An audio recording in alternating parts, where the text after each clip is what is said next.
Hi class, in this video we're going to learn about the endocrine system. So first, what is the endocrine system? Okay, so the endocrine system is a system of organs and glands throughout the body and also cells that secrete specific hormones. Okay, so endocrine glands and endocrine cells secrete hormones. And hormones help the body to maintain homeostasis in different ways. Okay, so endocrine system is somewhat similar to the nervous system in that it helps us to maintain homeostasis. And a lot of our body systems help us to maintain homeostasis. Okay, the endocrine system does so more slowly over time, whereas the nervous system is much more quick. Okay, so the nervous system, right, if I want to pick up a glass of water, right, I can do that immediately, right? So the brain sends a signal down to the muscles in my arm to pick up the glass, take a sip, put it down, right? That happens immediately. Hormones, on the other hand, take a bit longer, okay? So it's a slower. They release hormones in short bursts when needed, okay? To maintain a variety of different things, like levels of different things in our body, like acid and base levels, ion levels, like calcium, okay? Or like glucose, okay? We'll talk about all of these independently, okay? In the endocrine system as well, hormones are sent from the cell that secretes the hormone into the interstitial fluid. The interstitial fluid is the fluid that surrounds a cell, okay? So we have some cell here, okay? It releases a specific hormone. We're going to put that hormone right here into the fluid that surrounds the cell. Then that hormone can now get into the bloodstream. So say we have a certain capillary here, okay? Now that hormone can enter into the capillary and travel to its target cell, okay? So hormones travel to target cells. And they're very specific, meaning they only bind to their specific target cell, okay? So remember, in cells, so let's say this is our target cell here, okay? Within our plasma membranes, we have different receptors. These are proteins that are embedded within the plasma membrane, okay? So we have a certain receptor here in our plasma membrane of our cell. And now this hormone's traveled through the bloodstream, and now it can enter in through this specific receptor on this specific target cell. Okay, so very, very specific. Whereas in the nervous system, information is sent through neurons to effectors. Okay, so effectors would be muscles or glands. Okay, so they work similarly, but nervous system is a lot quicker, and the endocrine system is a lot slower to maintain homeostasis within the body. Okay, so we have endocrine glands, which is what I just discussed. We also have exocrine glands, and I'm just going to give you the basics of the exocrine glands. We learned about this in AMP1 when we talked about the skin, which has a lot of exocrine glands. Okay, so exocrine glands, the exocrine glands secrete into ducts, okay, onto the surface of the body or into lumen, like inside of the stomach for those digestive enzymes, or inside of blood vessels, or on the outside of skin, right? So we have sweat glands in the skin, we have sebaceous glands, which are oil glands in the skin, which secrete onto the surface of the skin or into ducts onto hair, okay? So those are two examples of exocrine glands. We also have, like I mentioned, the digestive glands, okay? So the pancreas, liver, etc. secrete different enzymes that get into the digestive system, into the GI tract, so into the intestines and into the stomach. The stomach itself secretes different enzymes as well, okay? And then we have mucus glands. So those are found throughout the respiratory tract, and in the digestive tract there are some as well, okay? So those secrete mucus, right? And mucus helps to move things along, okay? So that's the difference between endocrine and exocrine glands. Okay, now we have a few endocrine glands in the body. We're going to go through each one individually, but let's just talk about them. First of all, we have the hypothalamus. Okay, so the hypothalamus is in the brain. Okay, and the pituitary gland hangs off of it. The pituitary gland is known as the master gland, but really it can't function without the hypothalamus. Okay, so in my opinion, the hypothalamus is the first and foremost most important part of the endocrine system. Okay, so our hypothalamus is like that W shape in the brain. Okay, so I'll say this is our hypothalamus. Okay, and then there's this infundibulum. That's the stalk that the pituitary gland hangs off of. Okay, infundibulum.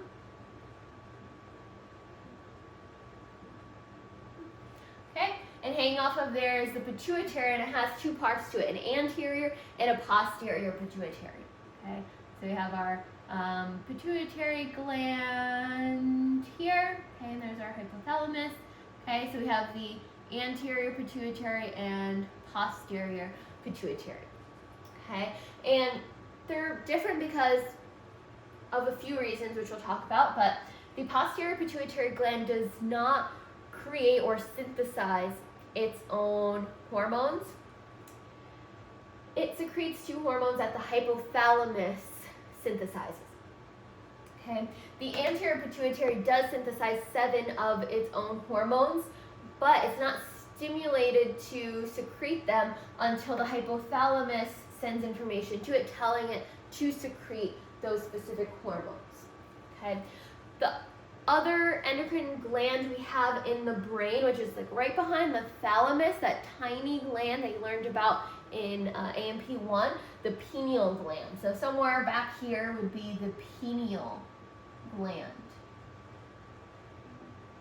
Okay, we'll talk about that in more detail, but it's responsible for our wake and sleep cycles. Okay, so it secretes melatonin when there's lack of light. It tells us it's time to go to sleep soon. Okay. All right, we also have the thyroid gland. So that one is in like the neck area here. Okay, it's a butterfly-shaped gland. And then behind it, there are these 4 glands embedded within the thyroid gland. Okay, those are the parathyroid glands. There's 4 of them, 2 superior and 2 inferior behind the thyroid gland. Okay, then going down, we have the thymus. Okay, so thyroid is in the neck. Okay, thymus gland is right above the heart in between the lungs. Okay, thymus gland. We also have the pancreas. The pancreas is embedded within the duodenum, the first part of the small intestine. Okay, so we have the first part of the small intestine, the pancreas is embedded right in there. Okay, and you probably saw the pancreas within the mesentery of the duodenum in the pigs, the fetal pigs, last semester in AP1. Okay. We also have adrenal glands. So adrenal means above the kidney. Anything renal means kidneys. Okay, we'll learn about that more in urinary system. But adrenal glands are like these 2 little hats that sit above the kidney. So let's see, this is the anatomical right kidney. Literally looks like a little hat on top of it like this. This would be the adrenal gland. And there's 2 because we have 2 kidneys. Okay, so 2 adrenal glands. Okay. Then we have the ovaries and testes. So the ovaries and testes secrete things that we need for sexual characteristics and for menstruation and sperm production. Okay, so ovaries and testes are also considered endocrine glands. Okay. Those are all of the major endocrine glands. And like I said, we also have different cells throughout the body that secrete endocrine hormones that are not technically considered glands. And we'll talk about those at the very end, okay, of our lecture. Okay. So let's talk about hormones. So hormones only affect remember the target cell, okay, that have the specific receptor for this specific hormone. So they can travel anywhere in the body, right? They're traveling through the bloodstream, so they're going to come into contact with other cells that they shouldn't be stimulating, but they're only going to enter into cells with that specific receptor. Okay? Now receptors can be synthesized or made, and they can be broken down or like dismantled, okay, based on if we need them or not, okay? So the creation of or synthesizing of receptors is known as upregulation. Okay, so upregulation. Okay, this means we're making more receptors. Now, if we're low on a given hormone, then we want more receptors, have higher likelihood of that hormone entering into that cell. Okay, so this happens when we are low on a hormone. Okay, so when we don't have enough of a given hormone, we would upregulate or increase how many receptors we have in our target cells. Okay, downregulation is the opposite.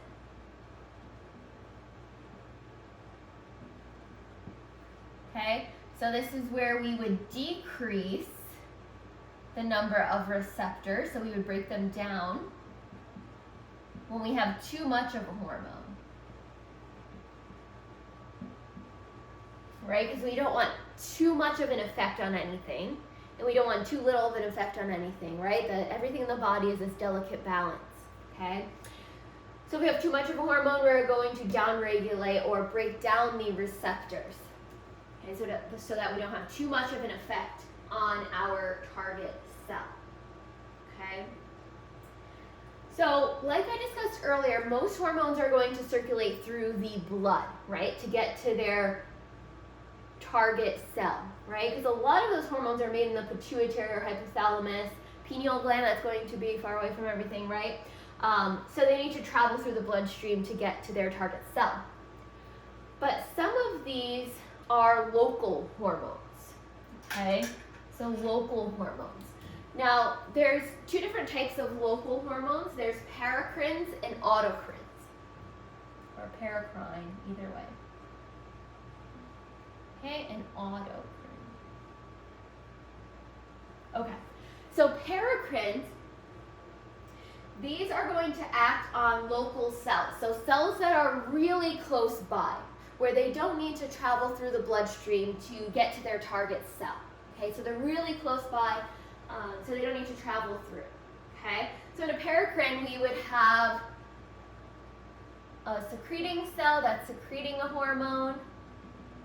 Okay, and right nearby, we have our target cell that's receiving that hormone. So we just go through the interstitial fluid and right into this target cell here. Okay. Autocrines, auto means self, right? So these cells target themselves, okay?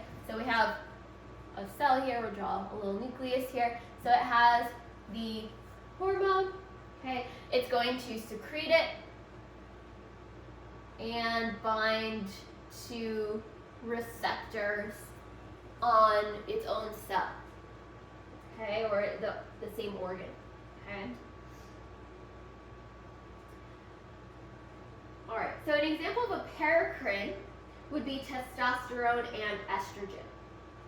Okay, so testosterone is produced by Leydig cells, and so these are in the testes, and they act on seminiferous tubules, which are right nearby the Leydig cells.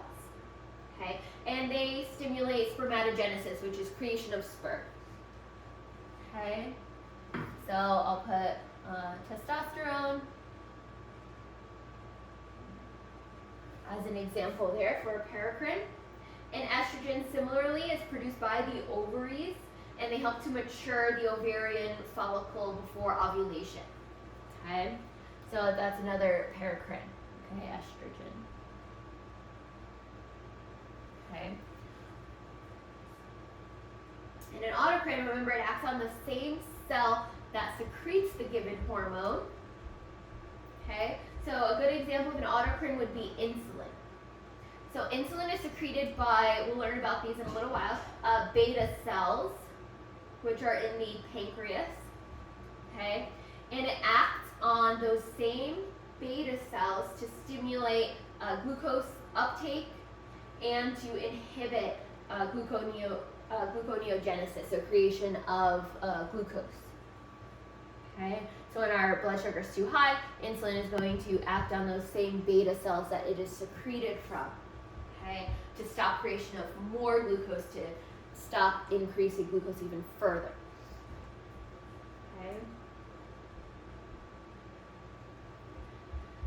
So this is one way that hormones can be classified, right, paracrine or autocrine. They can also be classified in how they travel through the bloodstream. So how they travel through, we have lipid soluble and water soluble hormones. Okay, so lipid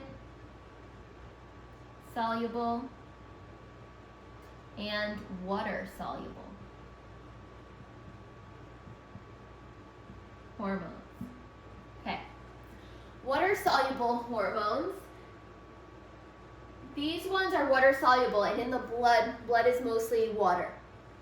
Okay, so our plasma is 92% water, which we'll learn about when we get to blood. But water soluble hormones can travel by themselves through the bloodstream, like this first example I gave you over here. Okay, so they do not need anything to help them travel through the blood because they're water soluble.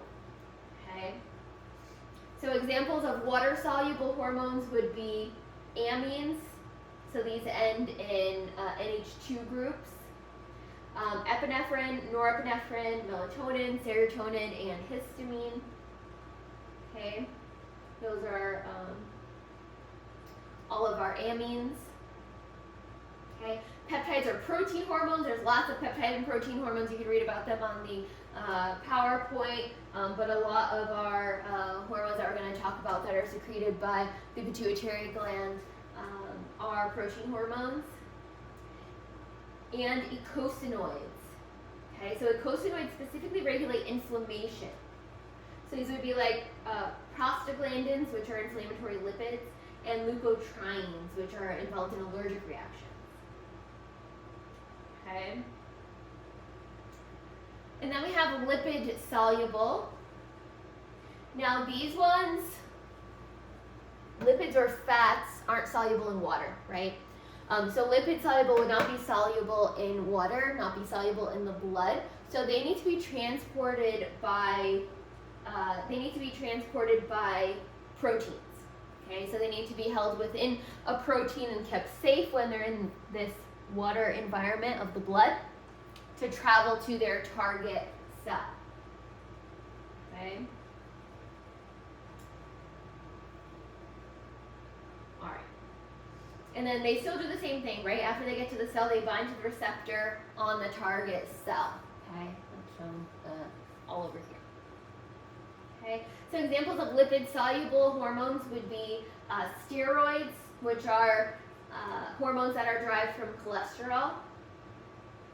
Okay, so that would be like testosterone. Okay, testosterone is an example. Okay, thyroid hormones, so T3 and T4, nitric oxide. Okay, all of those need to travel through the blood found within a protein. Okay, so they need a carrier protein to help them along. Okay.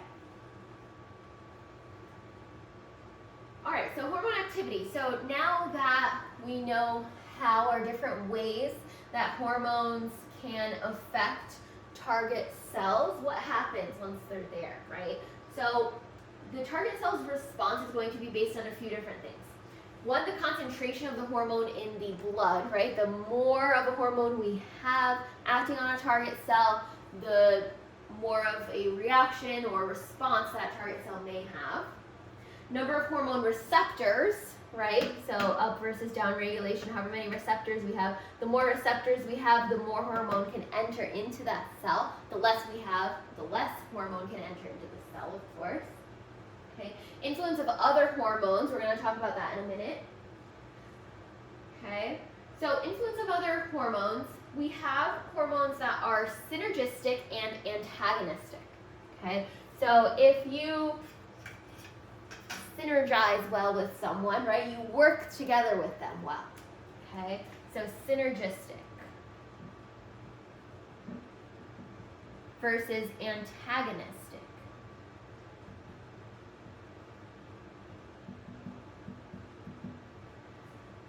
Okay? You antagonize someone, or you're like an antagonist in a story, you kind of cause issues. Although these hormones don't cause issues, they just do the opposite of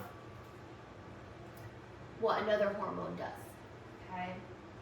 So synergistic. So hormones that are synergistic work better with the help of other hormones. Okay? So an example here would be testosterone and follicle stimulating hormone. Okay, so I'll put T and FSH. Okay, follicle stimulating hormone. The capital T is for testosterone. Okay, both of these need to work together in order to produce sperm. Okay, so they're synergistic. They need each other to accomplish their same goal. They have the same goal, and they both need to be present in order for that thing to occur, for sperm production to occur. Okay. Antagonistic, we have, again, these just work oppositely to each other, but they're still maintaining a goal of usually keeping a balance of something within the body. Okay? So for antagonistic hormones, we have calcitonin and parathyroid hormone. Okay? Calcitonin and PTH stands for parathyroid hormone. So these work antagonistically or oppositely to each other in order to maintain a balance of calcium levels in the blood, okay, in the bloodstream. So calcitonin decreases calcium in the blood, and parathyroid hormone increases calcium in the blood. So if you remember from A&P1, most of our calcium is stored within our bones, okay? So when we don't have enough calcium within the bloodstream, we could break down part of the bone to release calcium and increase the calcium level in the bloodstream, okay? Now once we have enough calcium, let's say we get more in our diet, or however we get the calcium, right? Take a vitamin, okay? Now calcitonin is going to be released to decrease calcium in the blood and put it back into the bone, right? We just can't keep breaking down bone, or else we'd have very porous bones at this point, right? So we want to build that bone back up, put that calcium back into the bone and build it up strong, okay? And when we build it up, we decrease the calcium in our bloodstream, right? Because now it's in our bones, okay? So these work together but oppositely, okay? Antagonistic hormones. So again, hormones, these are secreted in short bursts when they're needed by the body, okay? So say we have too much calcium, now a little bit of calcitonin is going to be secreted to decrease that calcium, and it can keep being secreted in these short bursts until we have a nice calcium level, right? And then once we don't have enough calcium in the bloodstream, now parathyroid hormone can be secreted in bursts to break down bone and increase calcium in our blood, okay? So hormone secretion is regulated in a few different ways. One, by nervous system signals. So the brain notices that something is off and can send signals via the hypothalamus, and that can stimulate the pituitary gland to secrete different hormones. Okay, chemical changes in the blood, like we talked about with the calcium levels. Okay. And other hormones. So hormones turn on and off other hormones, or themselves. So hormones can either turn on more of themselves if we have a positive feedback loop, or they can go back and tell the hypothalamus to stop, or the pituitary gland to stop secreting more of itself. Okay? And then there are just other hormones in general that work to inhibit other different hormones. Okay? So most hormones, the vast majority, are going to be regulated by that negative feedback, okay? And this largely controls homeostasis in our body, right? We have a lot more negative feedback systems than positive feedback systems. So a negative feedback system would be like what I just described, a hormone going and telling the hypothalamus stop secreting releasing hormones, or telling the pituitary to stop secreting whatever hormone it's secreting. Okay? Very few are going to work via positive feedback. And positive feedback, a famous example of positive feedback would be during childbirth, oxytocin being released. Okay? So it starts off being released because of stretch placed on the cervix, because of the baby's head starting to bear down on the cervix. Okay? And then the oxytocin goes and tells the hypothalamus to tell the posterior pituitary to secrete more and more oxytocin to make contractions of the uterus stronger and stronger and closer together until childbirth happens. Okay? So a positive feedback system, you have that hormone going and telling it to secrete more and more once we have those levels of that hormone in the body. Okay, but again, vast majority is going to be negative feedback, and that's what controls homeostasis. Okay? All right, so let's get back to the hypothalamus and pituitary gland, which we started this lecture talking about. Okay? So they're going to work together to control other glands. So the hypothalamus secretes releasing hormones and inhibiting hormones. Okay? The releasing hormones are going to tell the pituitary gland to release other hormones. Okay? So we have lots of different releasing hormones. Okay? For example, we have like gonadotropin releasing hormone.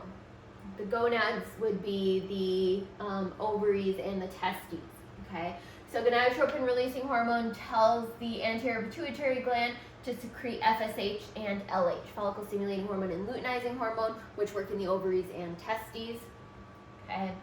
And it would tell the anterior pituitary gland to release that. Okay? Inhibiting hormones would tell the pituitary to stop releasing a hormone. Okay, so again, that's part of that negative feedback system. Okay, so those releasing and inhibiting hormones reach the pituitary gland by the hypophyseal portal system. Okay, and the hypophyseal portal system is just a system of capillaries that connect to the hypothalamus and the anterior pituitary. Okay, so hypophyseal portal system is going to be capillaries. Remember, hormones mainly, except in these two cases, travel through the blood, right? So they're going to travel from the hypothalamus. It's going to secrete, let's say, gonadotropin releasing hormone. It travels into the capillaries that are right here, and then it's released to the anterior pituitary. And now that releasing hormone tells the anterior pituitary to secrete FSH and LH. Okay? The anterior lobe of the pituitary, also known as the adenohypophysis, secretes 7 different hormones we're going to talk about in the next lecture. Okay, and again, it synthesizes those hormones itself, those 7 hormones. Okay, so it's right here, 7 hormones. And the posterior pituitary secretes 2 hormones, and we'll talk about those in more detail in the next lecture as well. Okay, these 2 hormones are ADH, antidiuretic hormone, and oxytocin, which I just described, one of its functions, which is uterine contractions during childbirth. Okay, so ADH and oxytocin. And these 2 are secreted by the hypothalamus. Okay, they're synthesized by the hypothalamus, and the posterior pituitary just secretes them. Okay.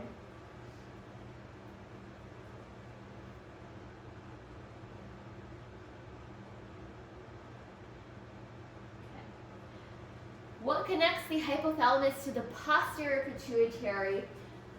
That would be the hypothalamic hypophyseal tract. So this would be neurons. Okay? So the hypothalamic hypophyseal tract is going to be neurons that connect the hypothalamus to the posterior pituitary. Okay? And that,